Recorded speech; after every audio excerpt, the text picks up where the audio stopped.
one. I think it's the Mavericks really because of Luka Doncic and Kyrie Irving, the way that they've played. You know, Luka's just taken his game to another level. And if they could end their series pretty early here, that would give Luka a lot of time to rest because we know he's got a knee issue that he's dealing with, an ankle as well.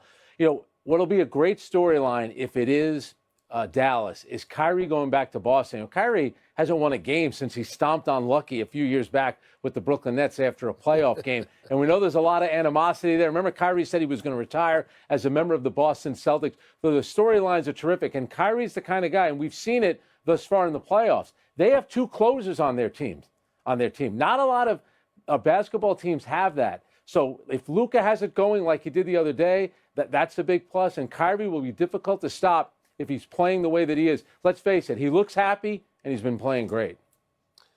It's Dallas for sure, and I don't think we're going to have to wonder much longer about who's going to be the Western Conference team facing the Celtics.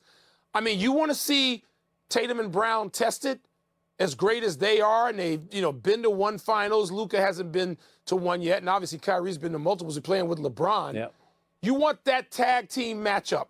As different as those duos are, Frank, I can't wait to see that. But let me just mention with the Mavericks. They've gotten this far, and they sort of supplemented their roster. Nico Harrison and then Jason Kidd implementing it, Nico Harrison making the acquisitions. To draft Lively is one thing. You start the season with that kid. But to then trade for Gafford and P.J. Washington and get them so integrated seamlessly, and for Luka and Kyrie to understand in such short order how those guys need to be deployed, it's really, really, really impressive. I know people are fixated on closing. I'm just amazed at how well those guys are all playing together. And now Dallas actually defends, which Frank, they weren't doing that in November and December. Kyrie said the other day, they got to the All-Star break, and he said, okay, how is this going to be sustainable? We got to play defense, and they are. So they're the matchup. And I'm going to tell you, right now, if you tell me that Porzingis, you don't know what you're going to get, he may be back in the lineup, but he hasn't played. All he's done is practice. I'm favoring Dallas. I never thought I'd say that, but that's where I would go so far. And Porzingis is another storyline. He used to play for the Dallas Mavericks, of course, with Luka. One thing to remember about the Celtics, though, look at the way they are defensively. Drew Holiday, Derek White, and Jaylen Brown, that should have been on an all-defensive team. They can throw a lot of different bodies at both Luka and Kyrie. Yeah. That's right. That's some trio of perimeter defenders. It is. You're right. That's it. We're done. Back to you. Thanks, fellas. Let's go to the ice where the Panthers host the Rangers in Game 4 of the East Finals. New York's up 2-1 in large part because of Barclay Goodrow. He's got 5 goals in his last 6 games, including an OT winner. Just remember this, okay? He's never had a stretch like this in his career, not even close. In fact, he only had 4 goals total in 80 games. 95. I'm Frank Isola, Mr. Fill-In I-95. Oh, yeah, that I forgot. You guys are like too deep. You're too deep at least. Yeah. New York is where I-95 kind of starts, Mike, and finishes, right at the George Washington Bridge. There's nothing north, really. Yeah, well, I live about 9/10 of a mile off of it myself. Welcome to PTI. Tony has the day off, so I'm joined by our great friend, the always Frank Isola. I-95. Not fans of I-95. Memorial Day hangover salute, wow. I think I'd say that. Let's start today with the Celtics advancing to the NBA Finals. Boston swept Indiana before a third time in the series, found themselves trailing in the fourth. The Celtics finally retook the lead on that Derek White 3 with 41 seconds left, won by 3. The Pacers led most of the way without Tyrese Halliburton again, Frank. So, did you see this series as a legit test of the Celtics? I know everyone's going to talk about the Halliburton injury the last 2 games, but here's the thing with the Celtics, Mike. Great team, and everyone said, how will they perform in close games? And that was the one area they struggled in. So, clutch wins, final 5 minutes, game within 5 points, they're 4-0 in the playoffs. No other team is undefeated. So for me, they took a big step against the Indiana Pacers. The fact Drew Holiday seems like you could tell he's going to make an impact on both ends of the court. But how about Jaylen Brown? The shot that he had in Game 1 to tie it up, let's face it, that's the series essentially right there. And then I love what he did last night. Instead of forcing a shot, he found Derek White for a better shot. So I think Boston right now, they're 12-2 in the playoffs. If you go back to last year, the conference finals, they've won their last 8 road games in the playoffs, which is hard to do. Right now, I don't care who comes out of the West, they're the team to beat. Frank, I'm going to go the other way on this. And I agree with every individual case you mentioned. I mean, Drew Holiday, what he did in each game late in the game, what the Celtics did late in the game, period, was superior. You know, Jason Tatum averaging, you know, what is it, 30 and 10 essentially, or 26 and 10. Nobody's done like 26, 10, and 5 since Bird in the Celtics franchise. All true. Jaylen Brown, clutch, timely, all of that is the case. And yet, the Pacers don't know what they're doing yet. They're a neophyte team in the best of circumstances, and they don't have the best of circumstances because they're missing their best player, Tyrese Halliburton. In the previous series, no, it's not Boston's fault, but they're playing against a shorthanded Cleveland team. Looks like the Celtics are on the power play the whole series, and yet they coughed up a game and nearly gave up another. And in the first series, same thing with Miami. They're not – no, it's not a test. Dallas is going to be a test. A real test. And if I had to pick today, based on what I've seen from Dallas so far in these playoffs and the Celtics so far in these playoffs, I'm taking Dallas. And I agree. Look, there's nothing the Celtics could do about this.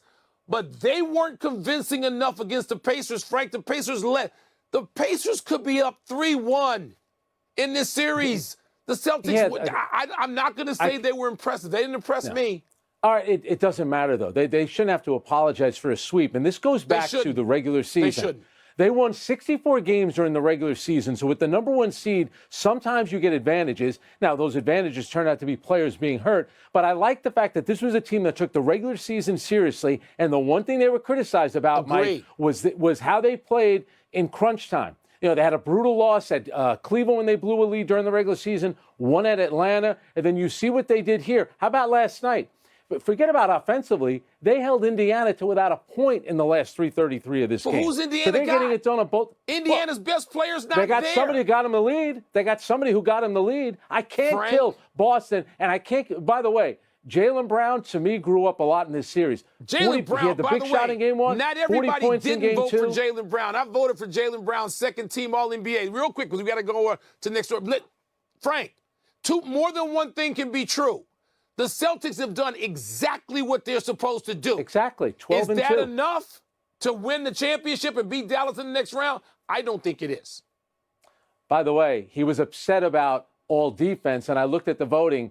3 people voted for him. I was one of them, so he's got a big problem with you. Let's get that on the record. All right, well, you're not giving Minnesota any chance, but the Timberwolves could follow the Pacers out of the playoffs tonight. The Mavericks, they're up 3-0 and playing at home. But Dallas rookie center Derek Lively is doubtful with a sprained neck. Mike, let's play a little odds makers here. What are the chances the Wolves win tonight and get the Western Conference Finals back to Minnesota? 30%. They, too, like the Pacers, you know, it's not like they've looked bad during these games. It's only closing. It's the end of it, not knowing what to do. And I just think that is the case with both those franchises. The similarity in these series are not just, 7 games won by one team, the sweep already and 3-0 lead. It's that Minnesota and the Pacers, the T-Wolves and the Pacers, they don't know enough yet to close. I think they can get better. I don't like the handling of sort of Karl Anthony Towns to bench him for 9 minutes one night and expect that he's going to shoot the ball confidently the next in game 3. Karl Anthony Towns and his makeup and whether he's perhaps a sensitive person or not, but he's important. You can't win without him. And so now they're going to get that fixed. Are they going to get that solved tonight in time to beat Dallas when Dallas is smelling it and Kyrie and Luka know they can throw the hammer down? No, at 30%, which I think is a generous chance, I'm giving Minnesota. Yeah, I give him a puncher's chance. I don't care who wins the series. I want Minnesota to win tonight because we definitely need games, especially with the Boston series over. But I understand with Minnesota, Rudy Gobert, he's the NBA pinata. Everything is his fault. But if you look at the star players on both teams, Luka and Kyrie are averaging 60 points a combined 60 points in the series. Meanwhile, Karl Anthony Towns and Anthony Edwards are at 37 points per game. And, you know, Karl Anthony Towns is 3 for 22 on threes, 0 for 8 the last game. And Anthony Edwards, where was he the last 5 minutes of the game? And it wasn't just not making plays offensively. Defensively, he lacks energy. The head coach, Chris Finch, talked about it. Lost. And Minnesota, and they talk a lot. And I love Anthony Edwards. I know you love him too. But you can't be sitting there telling me, I still don't think they could beat us. Ant-Man, they've already won 3 games. How much more do they need to prove that they can beat you? So I believe Minnesota does have a chance because I think Anthony Edwards needs to have a big-time game. I think they can get the series back to Minnesota. Remember something about Lively? 4th in the NBA at a plus-minus. He's a plus 109, and he's a backup. And so if they don't have him tonight, that's big.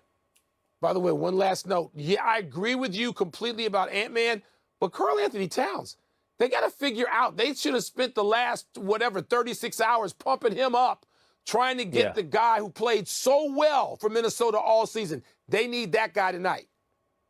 Let's move to the French Open, and Australian Max Purcell going out in 5 sets, despite having 6 match points. 6. The 5th one is getting the most attention because Purcell served it underhand, and Henri Squire chased it down and won the point. After the match, Purcell defended his tactics, saying, quote, "I do it a lot in practice.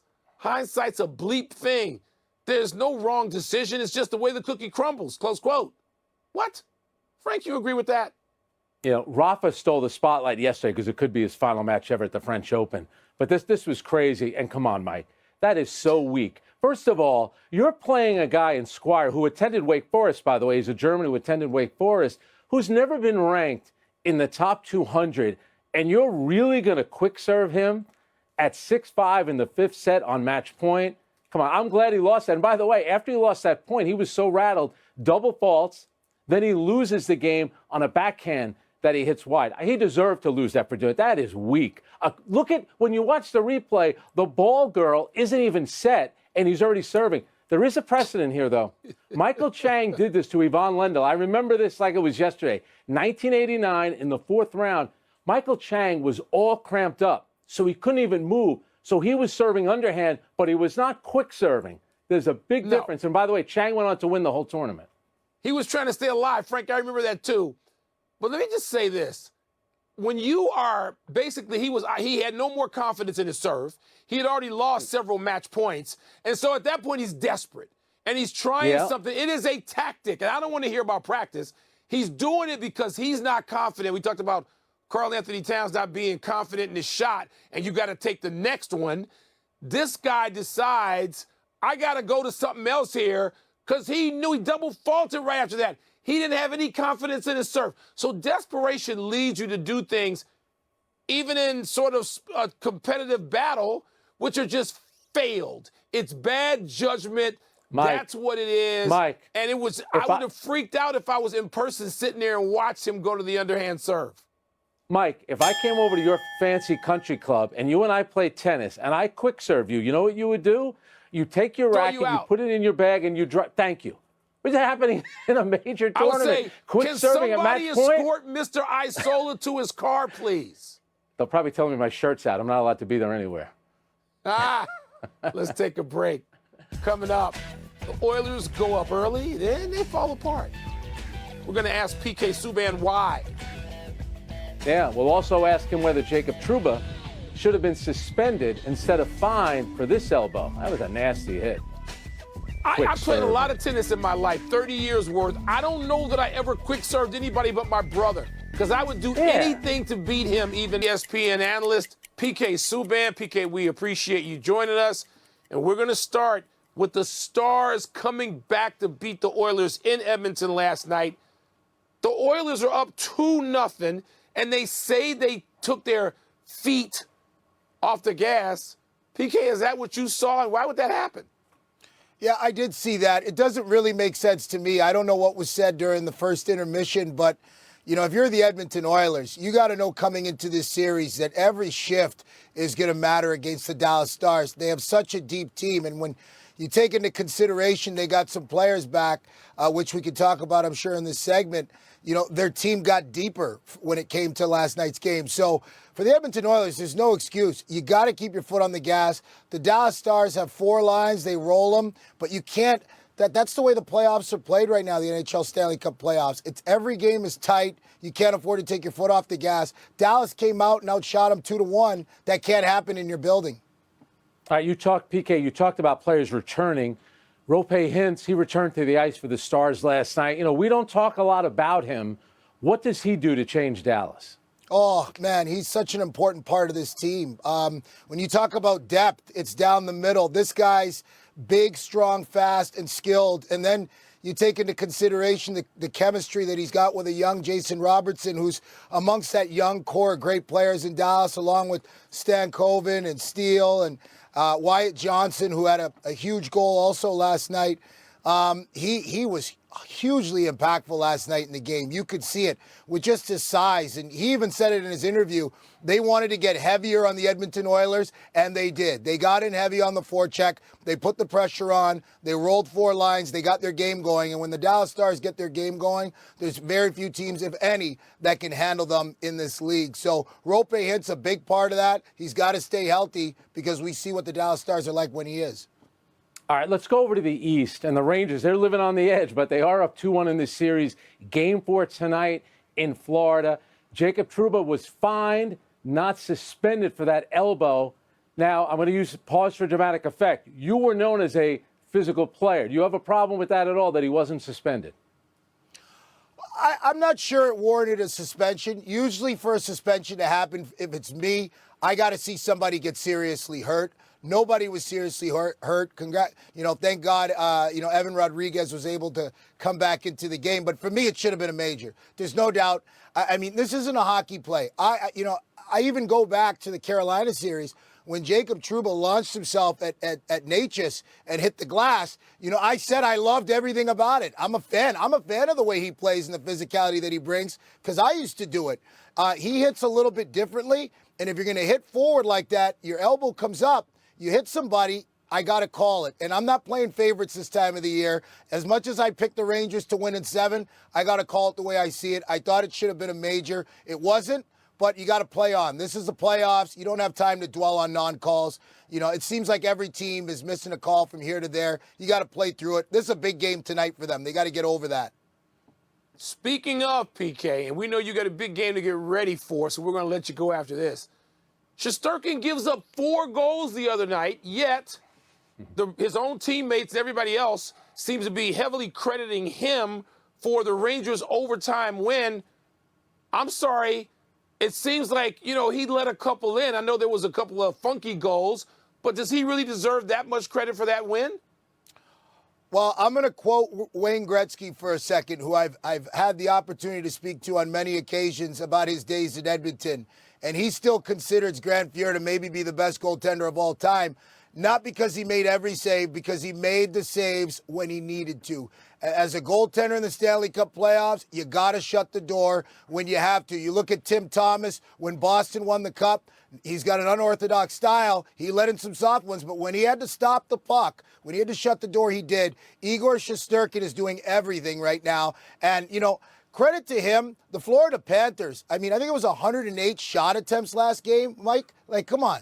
Wilbon, you throw 108 shot attempts, a couple of those are going to go in. So you got to give him credit for shutting the door when he had to. He's been doing it all series. My question is he going to be able to keep up that level of play? Is he going to get tired and worn down? That's the question. So the New York Rangers got to tighten up things defensively and not put so much pressure on him. But he's a Conn Smythe front runner for me. New York Rangers win the Stanley Cup. It's going to be because of him. He's a big part of it. All right, I am not pushing back on you and not pushing back on the great one. I'm not that crazy. PK, thanks for joining us, man. We appreciate having you. Thanks, Frank. Thanks, Wilbon. Thanks, guys. Rangers, Panthers take the ice at 8 Eastern tonight on ESPN. Let's take one last break, but still to come. Baseball players no longer have Angel Hernandez to complain about. And after struggling to start the season, the late signing Blake Snell says he needed spring training. Look, PK knows He's forgotten more about hockey than I'll ever know in 8 lifetimes. And then when he goes to Gretzky, that's the idea. I mean, that's game over. There's no pushback. Tonight. Time to get happy, people. Happy 36th birthday, Craig Kimbrell. The 9-time All-Star closer built his rep with the Braves and Red Sox, but has floated to 5 different teams the past 5 seasons. The Orioles are the latest. Kimbrell has 12 saves this season, but briefly lost his closer role a couple of weeks ago while struggling and battling a back issue. Since returning to the role, Kimbrell has 4 saves without allowing a run. Overall, he's tied with Boston's Kenley Jansen for 5th on the all-time saves list with 429, but still would need 224 more to pass the great Mariano Rivera, and who, of course, is the all-time leader. Well, that's not going to happen, but he could pass Francisco Rodriguez. So you said Kimbrell's at 429, K-Rod is at 437, and your guy Lee Smith at 478, 3rd all-time. Man. Not Smith, impossible. Forgot, it's been a long time. Good for him. Yeah. A not so happy anniversary, Jamie Moyer. Around this day, 12 years ago, you made what turned out to be the last start of your 25-year major league career. Pitching for the Rockies, the lefty gave up 4 home runs to the Reds, the most notable of which was to Todd Frazier, who actually lost his bat mid-swing. This loss came just over a month after Moyer became the oldest pitcher to ever win a major league game at 49 years, 150 days, a record that still stands. The oldest big league player today is 41-year-old Justin Verlander. Frank, in all, Moyer won 269 games. That's insane. 197 of those after he turned 34. Yeah, terrific career, brutal ending. You know, he did win a World Series with his hometown Philadelphia Phillies. And after they won, the players dug up the pitching rubber and they gave it to Jamie Moyer, who said he was at the parade when the Phillies won in 1980. So at least there was something. He and Greg Maddux nice that we could were say. once both on the Cubs staff. That's like 8,000 wins, and then they did their best work elsewhere in most cases. Happy trails, Angel Hernandez. The 62-year-old umpire is retiring after a 33-season career effective immediately. The Athletic is reporting that MLB approached Hernandez about retiring after this season, earlier this season, and the two sides have reached a financial settlement. Hernandez has long been the subject of complaints from players and ridicule from fans based on some of his occasionally perplexing calls. All balls and strikes could soon be called by an automated system that's already in the minors and could be in the majors by 2026. I don't know how I feel about that. You know, he missed a lot of last season because he had a back injury. Let me ask you this. Do you think, with all the emphasis and the focus on gambling, the complaints from not just players, but gamblers, maybe that had a little bit to do with it, where MLB said, you know what, maybe now is the perfect time to just get out? Yeah. No errors today. We got to run through the big finish because we're running out of show, Frank. Shohei throwing up to 80 miles an hour from 60 feet. Is that significant? No, because the way he's hitting, he's not going to pitch this year. We'll worry about that next year. The Cubs lost to the Brewers and Craig Counsell's return to Milwaukee. Your thoughts? I don't care about Counsell's return. I care that the Cubs are in a total free fall. Giant starter Blake Snell says he now realizes he needed spring training. Your thoughts? Yeah, that's kind of important. He's pitched better, but he's still 0-3 with a 10.42 ERA. Ridiculous. Ooh. Lexi Thompson will retire from golf at the end of the season. Are you surprised? She's just 29, 15-time winner and a major, youngest to ever qualify for the U.S. Women's Open. She was 12. Last one, WNBA tonight includes Mercury Sun, Sparks Fever, Storm Sky. Most interesting matchup. Caitlin Clark against Cameron Brink, 1 versus 2, and that's the one game that the Fever won. They beat the Sparks out in L.A. We're out of time. Thanks for watching. I'm Frank Isola. I'm Mike Wilbon. Same time tomorrow, Knuckleheads. You can get the PTI podcast on the ESPN app or Apple Podcast. PTI. And in 3 of the 4 games. Jason Tatum and Jaylen Brown now have another chance to take themselves off this unfortunate list of most playoff games by a duo without a championship. If they were to lose in the finals, they'd at least tie Patrick Ewing and Charles Oakley with 106 games. Boston has dropped just 2 games this postseason, fewest by any team entering the finals since 2017. Now they also have some time to rest. NBA analyst Tim Legler with us now. Legs, after what you've seen the last month, why is this the Celtics' best chance to win their first title in the Jason Tatum era? I think, Kevin, it comes down to the emergence of Jaylen Brown, right, as a legitimate all-league talent, and the consistency now that he's playing with. You think about it, if anybody had told you that Jason Tatum would not be the MVP of a conference finalist like a couple of years ago and the Boston Celtics were going to advance to the finals, I don't think you would have believed it. But that's how far Jaylen Brown has come. And I just think they complement each other better now than they ever have. I thought many years together, they sort of acted independently of one another on the court, even though they could be both great on the same night. I feel like they're more connected now in what they do. I feel like the ebb and flow of who's the alpha on a particular possession, I think is more clear cut, and I think the team understands it better. They read it better. This was an incredible performance out of Jaylen Brown in this series, but Jason Tatum put up monster numbers as well. It wasn't as if one guy had to sacrifice for the other. They both were able to do it at a really high level, and as a result, including the additions of a Drew Holiday or Derek White a year ago, this is the best opportunity that Jason Tatum has had to win an NBA title. And they may get Kristaps Porzingis for the finals. We will see how that plays out. Regardless of who wins out west, Boston will host Game 1 of the NBA Finals Thursday, June 6th on ABC. Legs, thank you so much. El? All right, Kevo, let's get you some more headlines we're following for you tonight. Bengals receiver T. Higgins and Jamar Chase were not at OTAs. Higgins hasn't signed his franchise tag, and Chase is eligible for a new deal. Their head coach, Zach Taylor, said not concerned. The Texans and receiver Nico Collins agreeing to a 3-year, $72.75 million extension with $52 million of it guaranteed. Had a breakout season with C.J. Stroud last year.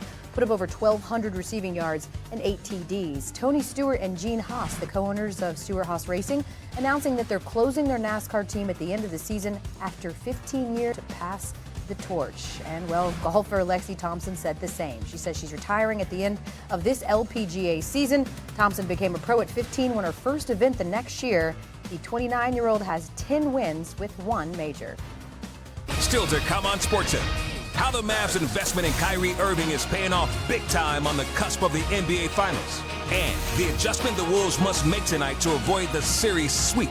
The Mavs or Timberwolves. PTI's bonus topic is just ahead. Also, Dolphins. Is the QB set to make a major leap in year 3 of Mike McDaniel's offense? SportsCenter continues next.